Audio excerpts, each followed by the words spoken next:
MK Production present. Innal hamdalillah nahmaduhu wa nasta'inuhu wa nastaghfiruh wa na'udzu billahi min sururi anfusina wa min sayyiati a'malina. May yahdihillahu fala mudilla lahu wa may yudlil fala hadiyalah.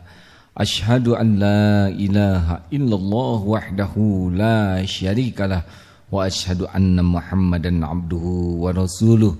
Allahumma salli wa sallim wa barik ala Sayyidina Muhammad wa ala alihi wa ashabihi ajma'in, amma ba'du. Ayuhal hadirun, ittaqullaha haqqa tuqatih wa la tamutunna illa wa antum muslimun. Wa qala lahu ta'ala fil Qur'anil Karim, a'udzu billahi minasy syaithanir rajim, yarfa'illahu alladhina amanu minkum walladhina utul ilma darajat. Shadaqallahul azim. Semoga Allah yang menguasai segala ilmu mengaruniakan kepada kita hati yang sangat cinta kepada ilmu dan memudahkan kita memahaminya, mengamalkannya, dan menyampaikan kepada saudara kita lainnya. Saudaraku, tidak ada yang bisa dilakukan tanpa ilmu. Segalanya harus dengan ilmu. Artinya, makin sedikit ilmu, makin sedikit yang bisa dilakukan. Artinya, barang siapa yang ingin melakukan banyak hal dengan baik dan leluasa, kuncinya adalah ilmu. Ilmu bagai cahaya yang membuat orang bisa menikmati. Tanpa ilmu, bagai tanpa cahaya, menjadi serba sulit dalam hidup ini. Saudaraku sekalian, menarik kalau kita kaji bangsa Indonesia yang alamnya luar biasa melimpah ruah kekayaannya. Ukuran Indonesia, Sabang sampai Merauke, kalau disimpan di Eropa, itu kalau Sabang disimpan di Dublin, maka Merauke ada di Armenia, tertutup yang namanya Eropa. Kalau disimpan di Afrika, Sabang berada di kota Rabat, Maroko, sebelah barat, dan Merauke-nya berada di kota Jeddah, tertutup itu Afrika Tengah dan Utara, menyeberangi Laut Merah. Jikalau disimpan di Amerika, Sabang berada di Vancouver, Kanada, dan Merauke berada di Washington DC, tertutup itu Amerika Serikat bagian tengah dan utara. Begitu besarnya dibandingkan dengan Singapura yang hanya sebesar Jakarta. Malaysia juga kecil, Jepang kecil, Korea apalagi, Taiwan kecil. Tapi fakta mengapa Singapura bisa membeli begitu banyak perusahaan nasional kita. Fakta mengapa Petronas yang dulu belajar ke Pertamina, sekarang melesat Petronas menjadi perusahaan minyak yang ternama. Korea tahun 55 hancur dilanda perang, sekarang sudah menjelajah ke negeri ini karya-karyanya. Saudaraku, rupanya strategi yang digunakan oleh negara itu mengawali membangun bangsanya adalah dengan investasi ilmu. Apa yang bisa dilakukan tanpa ilmu? Ingin bisa melakukan banyak hal, harus banyak ilmu. Saya dengar ketika Jepang luluh lantak, yang diinginkan bukan uang, tapi yang diinginkan Jepang waktu itu adalah berharap agar sebanyak mungkin rakyat Jepang bisa diberi kesempatan belajar di Amerika yang membomnya. Saya dengar Ketika Jerman dihancurkan, yang pertama kali dicari oleh pemerintah Jerman adalah para guru yang bisa menyampaikan ilmu. Saya dengar di Singapura yang pertama kali dilakukan juga di Malaysia adalah terus membuat rakyatnya bisa mencari ilmu. Dari penjuru mana disebarkan ke penjuru dunia untuk bisa mencari ilmu. Bahasa Islam jelas sekali, man aradad dunya fa'alaihi bil ilmi. Barang siapa yang ingin dunia wajib dengan ilmu. Wa man aradal akhirah fa'alaihi bil ilmi. Ingin akhirat wajib dengan ilmu. Ingin dunia dan akhirat fa'alaihi bil ilmi, wajib dengan ilmu. Artinya orang tidak berilmu, dunia tidak dia dapatkan, akhirat juga tidak dia peroleh. Saudaraku, waktu ulang tahun pikiran rakyat, kalau saya tidak salah dengar, biaya yang dikeluarkan oleh rakyat Indonesia untuk membeli koran tidak lebih dari 2 triliun. Tapi biaya yang dikeluarkan untuk membeli rokok mencapai 27 triliun. Tadi 2 triliun, tapi untuk rokok bisa puluhan triliun. Inilah bangsa kita. Lebih suka menghisap rokok daripada mencari ilmu. Tidak usah heran. Andai kata tidak bisa berbuat banyak. Saudaraku, yarfa'illahu alladhina amanu minkum walladhina utul ilma darajat. Ditinggikan orang yang beriman dan berilmu. Oleh karena itu, siapapun yang ingin menikmati hidup, siapapun yang ingin leluasa dalam hidup, siapapun yang ingin mulia, siapapun yang ingin sukses dan bahagia, maka kata pertamanya, bagaimana sikap kita terhadap ilmu. Sayangnya, kita mencari ilmu belum menjadi prioritas utama. Bahkan ada orang yang sesudah jadi sarjana, signifikan pertambahan ilmunya. Sesudah jadi sarjana, mulai apalagi makin tinggi jabatan, makin malas mencari ilmu.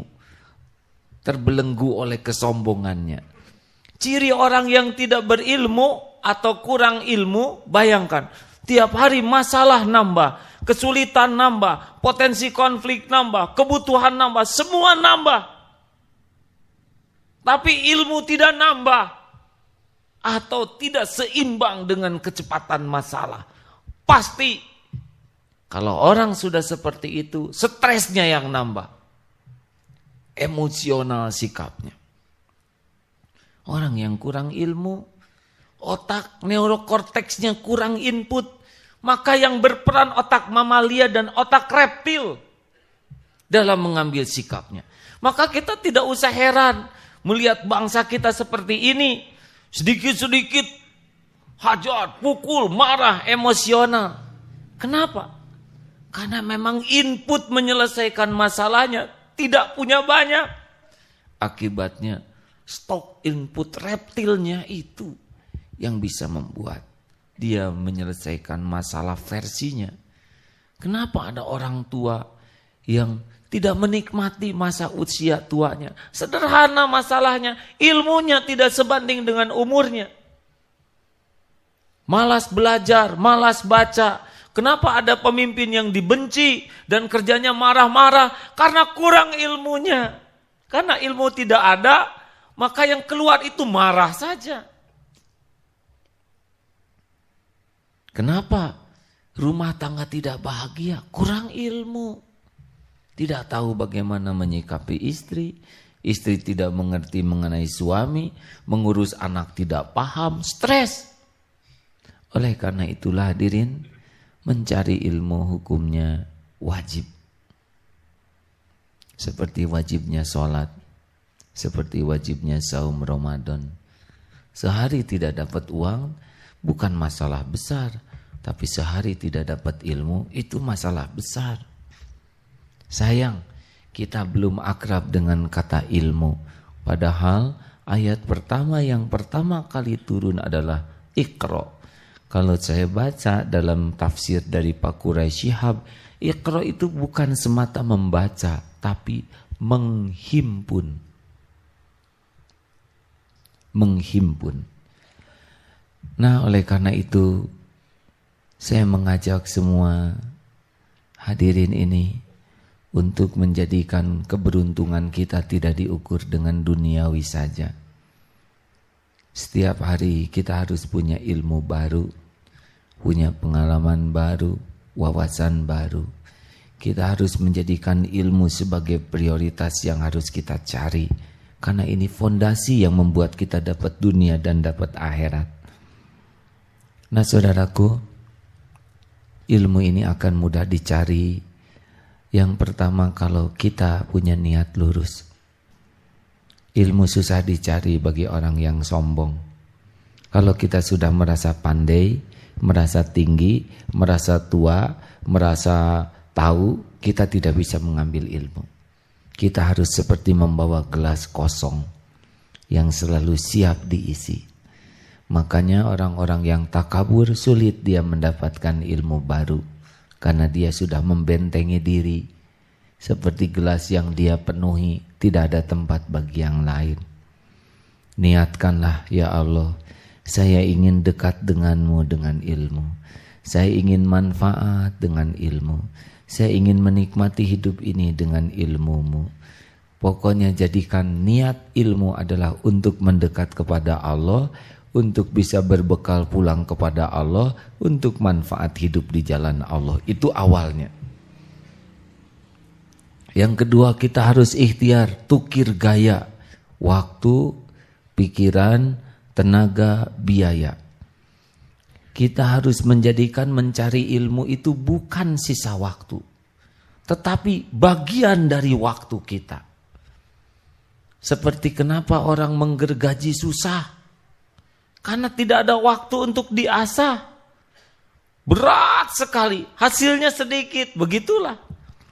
Orang yang kurang waktu untuk mengasah diri dengan ilmu, berat, capek. Hidup ini capek. Kita harus mulai tukir gaya, waktu, pikiran, tenaga, biaya. Jangan tempatkan sebagai sisa waktu, tapi sebagai inti waktu mencari ilmu. Biaya untuk mencari ilmu bukan pengeluaran. Tidak ada uang biaya membeli buku, biaya ke majelis taklim, biaya kursus, biaya sekolah. Bukan. Pengeluaran untuk mencari ilmu itu tidak hilang. Itu adalah modal investasi. Jadi kita ringan beli buku, ringan ikut kursus, ringan ikut seminar, ringan ikut pelatihan. Keluarkan itu uang utuh. Itu tidak keluar. Itu menjadi sumber income kita. Sayang, kita sering berat membeli buku. Padahal dari buku itulah kita bisa membeli lainnya. Sayang, kita berat ikut kursus, ikut pelatihan. Pada pelatihan itulah yang akan menghasilkan rezeki berlipat ganda. Pernah saya dengar, ada seseorang yang berani kursus membayar 75 juta, 100 juta. Tapi sepulang ikut kursus, dalam 1 jam penghasilan dia 35 juta. Hanya dalam 3 jam dia berbicara impas. Sering sekali orang takut. 3 jam selanjutnya sudah untung. Untung. Tiap hari dia dapat untung melimpah.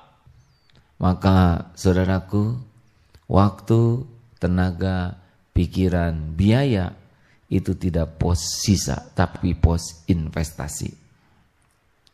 Kita harus punya waktu khusus untuk mencari ilmu.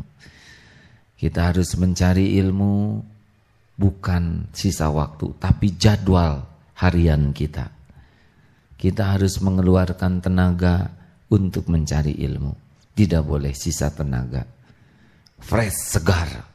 Kita harus cari uang dan siapkan untuk ilmu. Apa perangkatnya? Mata. Dari mata kita harus mulai ilmu. Kalau kita melihat sesuatu, membaca koran, membaca majalah, itu jangan hanya jadi bacaan, tapi niatkan untuk nambah ilmu, wawasan, pengalaman. Nonton TV rugi benar. Kalau nonton TV hanya tertawa, terbahak-bahak atau tegang, jadi ilmu. Lihat acara sinetron, jadi apa ini? Saya kehilangan waktu 2 jam untuk nonton sinetron. Tidak jadi ilmu, rugi. Nonton sepak bola tengah malam, mau apa ini? Jadi ilmu tidak? Jangan. Saya ingin nonton TV, cari yang jadi ilmu. Banyak yang jadi ilmu. National Geographic, Discovery Channel, Dunia Binatang, banyak yang kalau kita tonton, wawasan kita bertambah. Kita bisa menyelam pengetahuan di lautan tanpa basah. Kita bisa melihat galaksi di langit tanpa terbang. Kita bisa tahu isi tubuh kita tanpa masuk dan dioperasi. Ilmu membuat kita bisa membaca, membuat kita berada di mana saja tanpa kita beranjak dari tempat duduk kita. Kita bisa merasakan gawatnya perang di Ponorogo dengan ilmu. Dengan membaca, kita bisa tahu perjalanan hijrah Nabi dengan membaca. Dunia ini bisa kita genggam kalau mata kita pecinta ilmu. Dahsyat.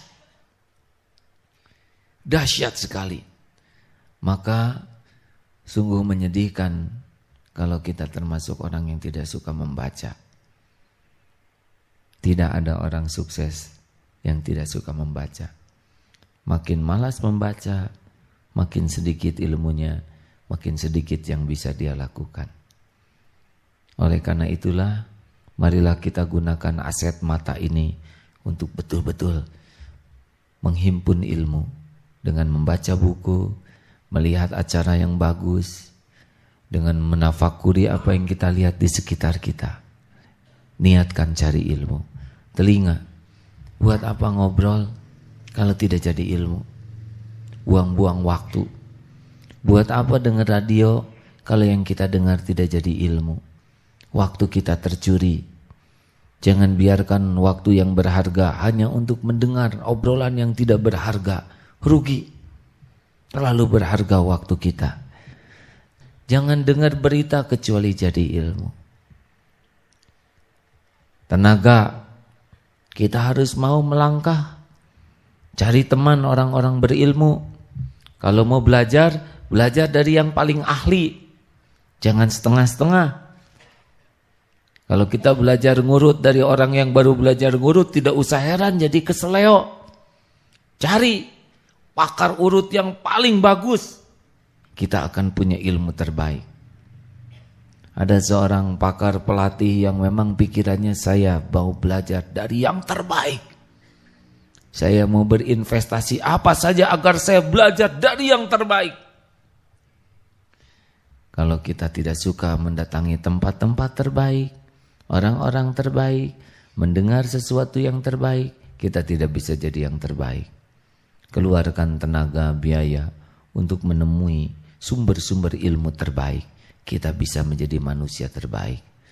Saudaraku sekalian, pilihan ada pada tangan kita. Pergaulan kita harus bergaulan dengan orang-orang yang bisa menambah ilmu, pengalaman, wawasan, bacaan, pendengaran, tontonan. Kalau semua itu ilmunya bagus, makin ilmu beragam masuk, maka itulah kunci kreativitas. Ingat, solusi hanya dimiliki oleh orang-orang yang kreatif. Karena masalah kian kompleks. Tidak bisa masalah yang kompleks dihadapi dengan ilmu sedikit, tidak bisa. Masalah bergerak terus. Hanya orang-orang kreatif yang bisa menikmati hidup dan sukses. Dan kreativitas sangat bergantung input. Makin beragam input, makin lengkap input, maka keluarnya makin kreatif. Oleh karena itu, jangan salahkan siapapun. Kalau hidup kita menderita, hidup kita sengsara, hidup kita ruwet, hidup kita tertekan, hidup kita pahit, hidup kita getir. Pertanyaannya adalah, sejauh mana waktu, tenaga, pikiran, biaya untuk efektif mencari ilmu. Andai nanti Allah memberikan rezeki, gunakan untuk keperluan primer secukupnya. Selebihnya cari ilmu sebagai investasi. Jangan membeli barang-barang yang tidak diperlukan. Cari ilmu. Setiap ada kesempatan pelatihan, kursus, asal sesuai dengan pengembangan cita-cita kita, cari ilmunya. Jangan biarkan pergi kemana-mana tanpa membawa buku. Baca buku, setiap ada kesempatan baca. Bawalah alat perekam kemanapun. Dengarkan ceramah-ceramah dari orang-orang yang bisa menggugah, meluaskan wawasan.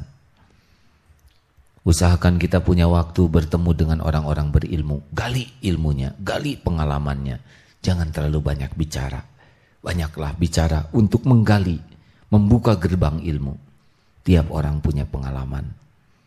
Andai kata setiap waktu kita benar-benar mencari ilmu dan kita amalkan, jangan heran. Dunia ini akan jauh lebih ringan. Bagai masuk ke dalam belantara lengkap dengan peta. Juga ada yang menuntun, juga membawa cahaya. Nikmat. Hidup ini memang disiapkan untuk mulia dan bahagia bagi pecinta ilmu, pengamal ilmu, dan penyebar ilmu. Allahumma salli wa sallim wa barik ala Sayyidina Muhammad wa ala alihi wa ashabihi ajma'in. Allahumma ighfir lil mu'minina wal mu'minat wal muslimina wal muslimat al ahya'i minkum wal amwat. Allahumma inna nas'aluka ridhaka wal jannah wa na'udzubika min sakhatika wan nar. Ya Allah, ampuni ya Karim, ampuni sebusuk apapun masa lalu kami, ampuni sekelam apapun dosa-dosa kami, ampuni sehitam apapun lembaran hidup yang pernah kami lalui. Allahumma inna nas'aluka taubatan nasuha wa taubatan qoblal maut wa rahmatan 'indal maut wa maghfiratan ba'dal maut. Allahumma hawwin 'alaina fi sakaratil maut wan nazata minan nar wal 'afwa 'indal hisab.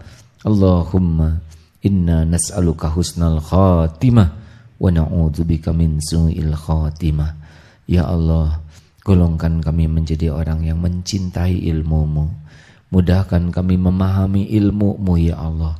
Ringankan kami mengamalkannya dengan ikhlas dan istiqomah. Dan berikan kami kesanggupan menyampaikan ilmu-Mu. Ya Allah, hanya Engkaulah tumpuan harapan. Rabbana atina fid dunya hasanah wa fil akhirati hasanah wa qina adzabannar. Subhana rabbika rabbil izzati amma yasifun. Salamun alal mursalin walhamdulillah.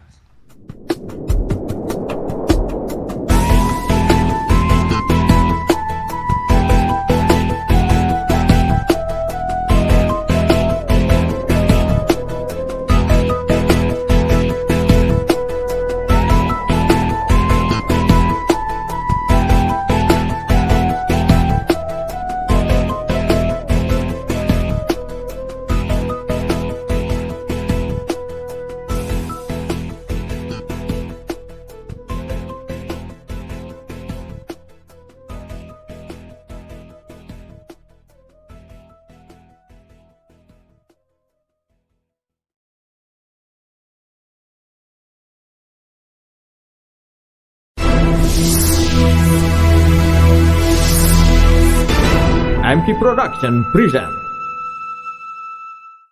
Saudaraku sekalian, waktu akan menghakimi orang yang mengisinya.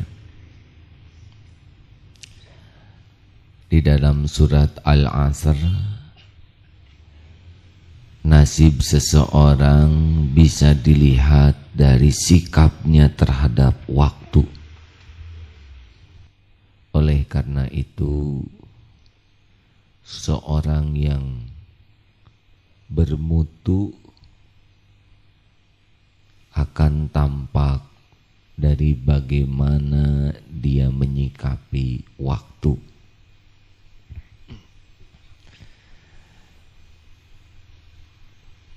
Waktu tidak akan kembali lagi. Waktu setiap orang diberi sama 24 jam satu hari. Ada yang dalam 24 jam bisa mengurus bangsa,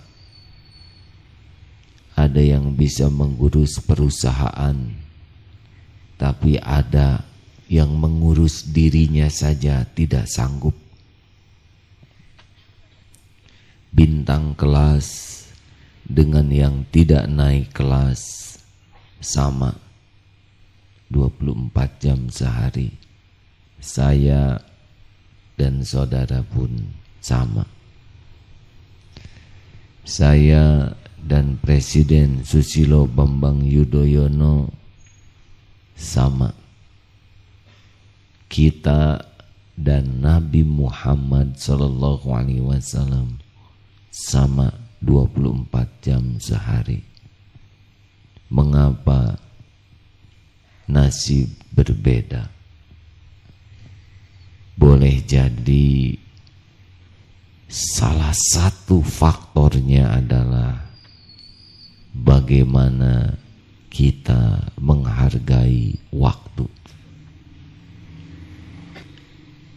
Di antara tanda-tanda kebodohan seseorang adalah kegemaran menunda-nunda. Mengapa orang menunda? Yang pertama karena tertipu oleh duniawi, merasa ada nilai yang lebih baik daripada amal. Yang kedua karena kemalasan. Dan yang ketiga karena orang yang memang lemah saja. Lemah niat, lemah tekad. Rekan-rekan sekalian, ingat ya, waktu akan menghakimi kita. Waktu digunakan oleh sesuatu yang sia-sia, kita menjadi manusia sia-sia.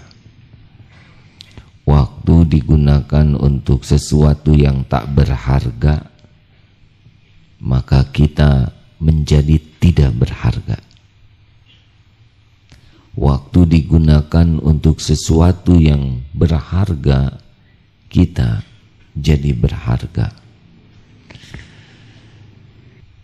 Satu yang harus dievaluasi adalah bagaimana diri kita menyikapi waktu.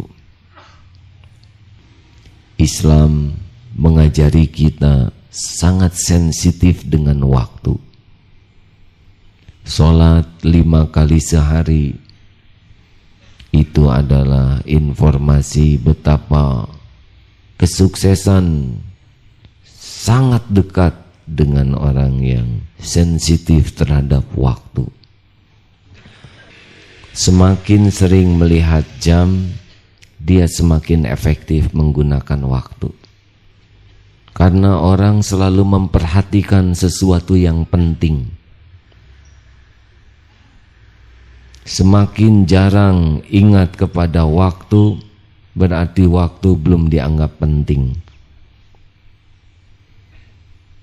Semakin sering melihat jam, berarti waktu dianggap penting. Semakin jarang melihat jam, berarti waktu belum begitu penting. Kalau sesuatu yang sangat penting tidak dipentingkan, maka dia kehilangan sesuatu yang terbaik bagi dirinya.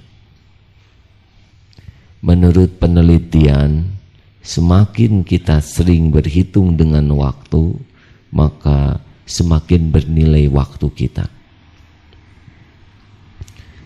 Hasil penelitian, orang yang jarang punya jam memang dia sering menyia-nyiakan waktunya. Untuk cari tahu waktu saja dia sudah kehilangan waktu. Jam berapa? Jam berapa? Sekarang jam berapa? Kalau dia punya jam, dia tidak pernah kehilangan satu detik pun. Tapi kalau kita punya jam, dalam satu detik kita sudah tahu. Nah saudaraku, saya tidak berniat menyinggung siapapun, tetapi ini adalah sarana untuk mengetahui bagaimana nasib kita ke depan. Orang sukses bukan punya kecepatan, tapi punya percepatan. Waktu sedikit, prestasi tinggi. Ini bisa sukses. Nabi Muhammad hanya 23 tahun merubah jazirah Arab. Pak Habibie juga waktunya sedikit, prestasinya gemilang. Orang-orang yang tidak berhasil adalah waktunya panjang dan prestasinya rendah. Mengapa? Disebut percepatan adalah perubahan persatuan waktu. Kalau kecepatan adalah konstan yang dibutuhkan. Nah itulah yang disebut manusia beruntung. Man kana yaumuhu khairan min amsihi fahuwa robihun. Inilah saudaraku yang saudara harus tahu nasib kita tuh bekal seperti apa. Barang siapa yang hari ini berubah lebih baik dari hari kemarin, itu untung. Untung tidak diukur uang, untung tidak diukur gelar, untung tidak diukur jabatan, tapi untung adalah yang tiap waktu berubah menjadi lebih baik. Berarti orang yang konstan itu rugi. Yang disebut istiqomah itu dalam perubahan menjadi baik. Kalau sama rugi. Hari ini sedekah 1000, besok 1000, lusa 1000. Dia rugi karena harusnya lebih. Hari ini 1000, besok 1100. Itulah yang disebut keberuntungan. Saya ingin mengajak saudara untuk merenung, kenapa nasib saya begini? Kenapa rezeki saya tidak nambah? Kenapa posisi saya kok tidak makin bagus? Kenapa orang lain, teman-teman SMA saya sudah kemana, saya masih di sini? Inilah sebabnya kita bermain-main dengan waktu. Kalau ditanya, apakah gentar saya tidak dapat uang? Tidak gentar. Yang saya gentar, satu hari tidak dapat ilmu baru, tidak dapat pengalaman baru, tidak dapat wawasan baru, tidak dapat teman baru, tidak dapat kemampuan melakukan amal yang lebih baik.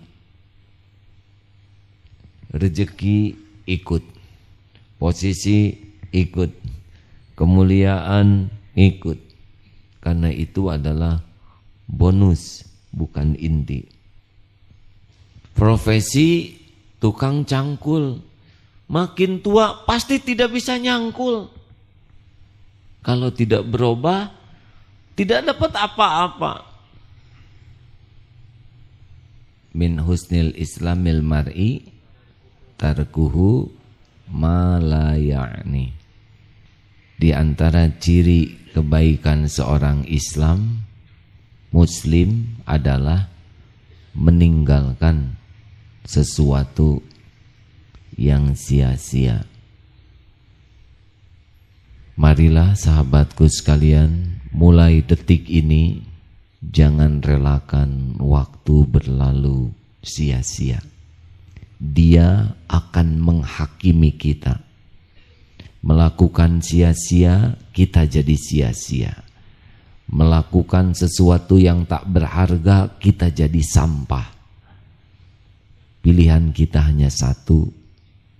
Setiap detik hanya yang bermakna.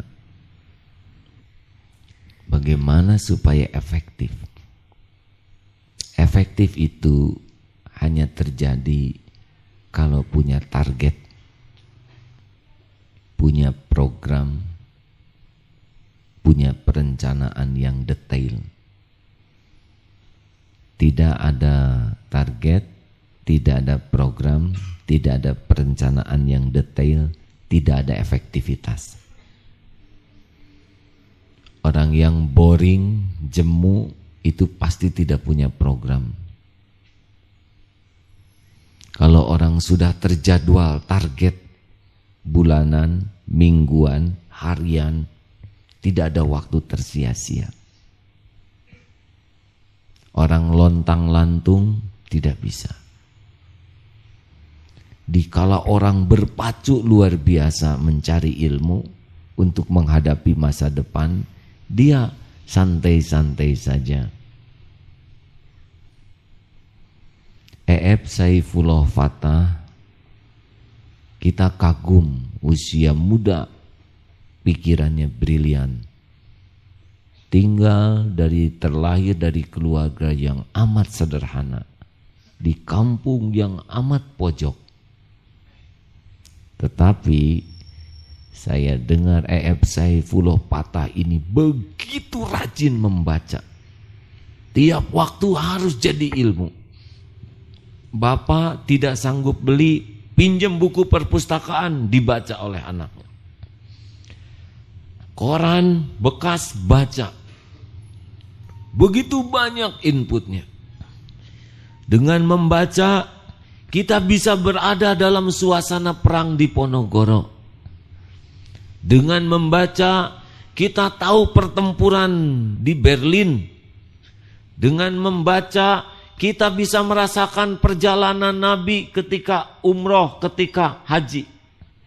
Dengan membaca, kita bisa menyelam ke dalam lautan yang sangat dalam. Dengan membaca, kita bisa berada di sekitar matahari tanpa kepanasan. Dengan membaca, kita bisa tahu isi perut kita tanpa harus dibedah. Dengan membaca, kita bisa mengenal Allah yang menciptakan kita, yang tak terlihat oleh mata, tak terdengar oleh suara. Anggaran membaca orang Indonesia untuk membeli koran hanya 1,9 triliun rupiah. Anggaran untuk membeli rokok 24 triliun rupiah. Ini kebodohan bangsa ini bisa terlihat dari anggaran yang keluar. Jadi saya memohon kepada teman-teman semua, tiap waktu harus jadi ilmu. Jangan ngobrol kecuali obrolan yang jadi ilmu.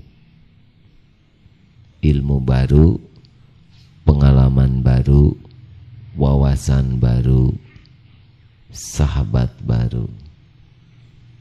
Kalau bisa seperti itu. Jangan dengar lagu, musik, radio kecuali nambah ilmu. Jangan nonton TV kecuali ilmu. Usahakan teman-teman sekalian, wajib bagi kita iqra. Mengapa ayat yang pertama iqra? Membaca. Berhenti membaca, berhenti kemampuan. Sesibuk apapun, mencari ilmu adalah wajib.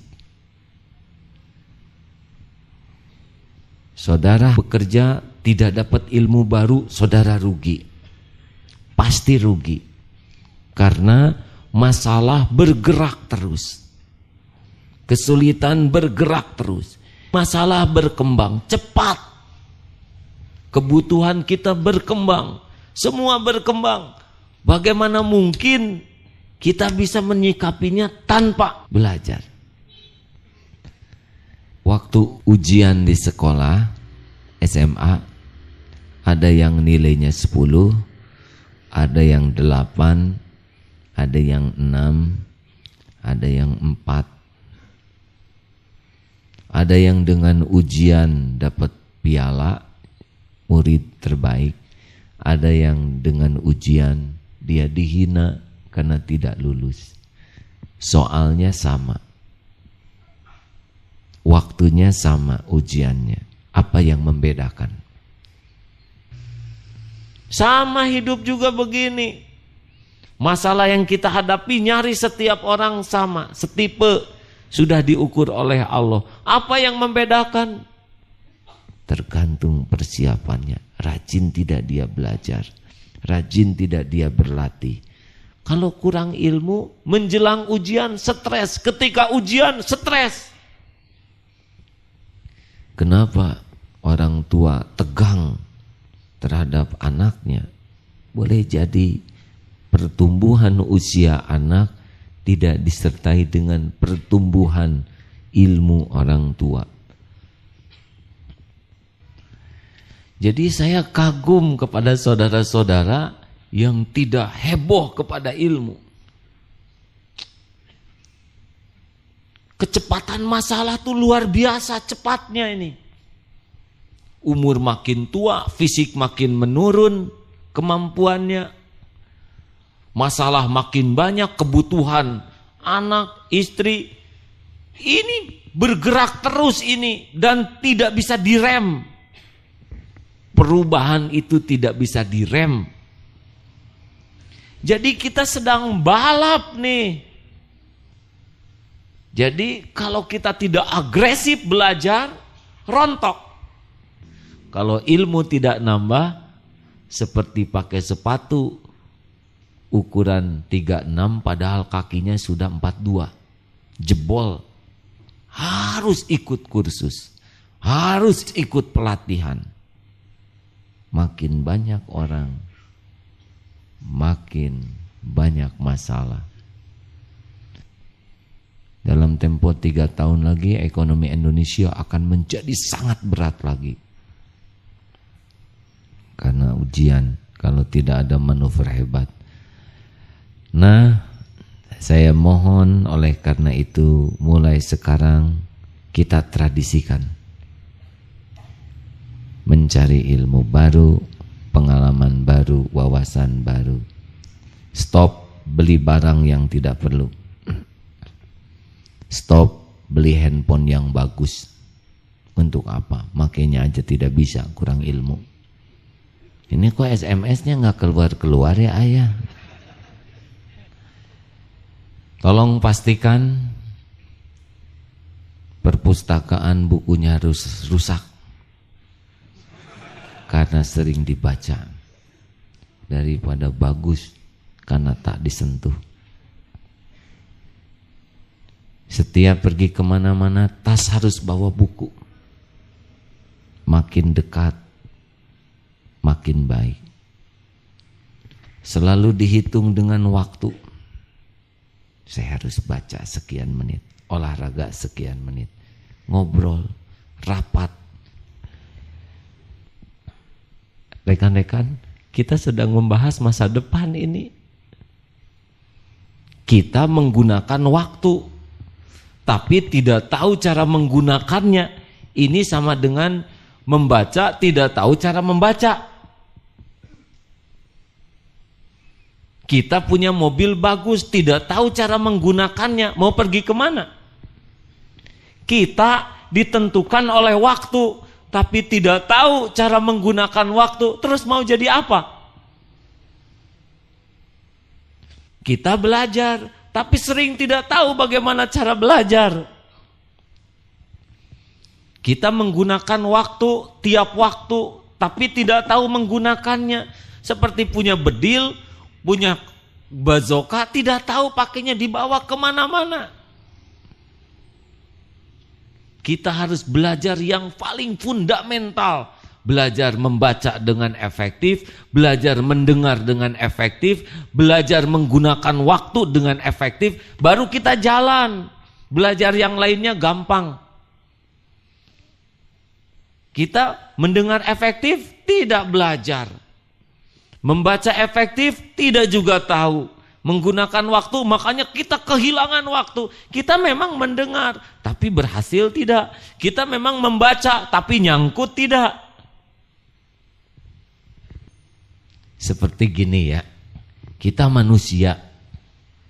Manusia terdiri 70% adalah air. Kita sudah mengerti belum karakter air? Belum. Berarti kita tidak ngerti 70% dari karakter komponen tubuh kita. Kita gaul dengan manusia nih. Setiap hari gaul dengan manusia. Pernahkah kita belajar seni bergaul dengan manusia? Belum juga, masalah terus. Kita bicara. Pernahkah kita belajar berbicara dengan baik? Kurang ilmunya, setiap ngomong jadi masalah. Halo? Nyet ke dia sakit. Kita berkomunikasi tiap hari. Pernahkah kita belajar berkomunikasi dengan baik? Tidak. Jadi masalah tiap hari. Jadi bayangkan kita tuh harus memikul banyak yang tidak perlu kita pikul. Apa sebabnya? Karena kita tidak belajar ilmu-ilmu dasar untuk bisa mengarungi hidup ini. Maaf ya, jadi nggak usah heran, kita ruwet aja. Masalah lagi. Dengan istri masalah, dengan anak masalah, dengan mertua masalah, dengan teman masalah, dengan tetangga masalah. Bukan masalahnya yang jadi masalah, kita nggak cukup ilmunya. Kenapa? Karena nggak punya program mengisi waktu kita.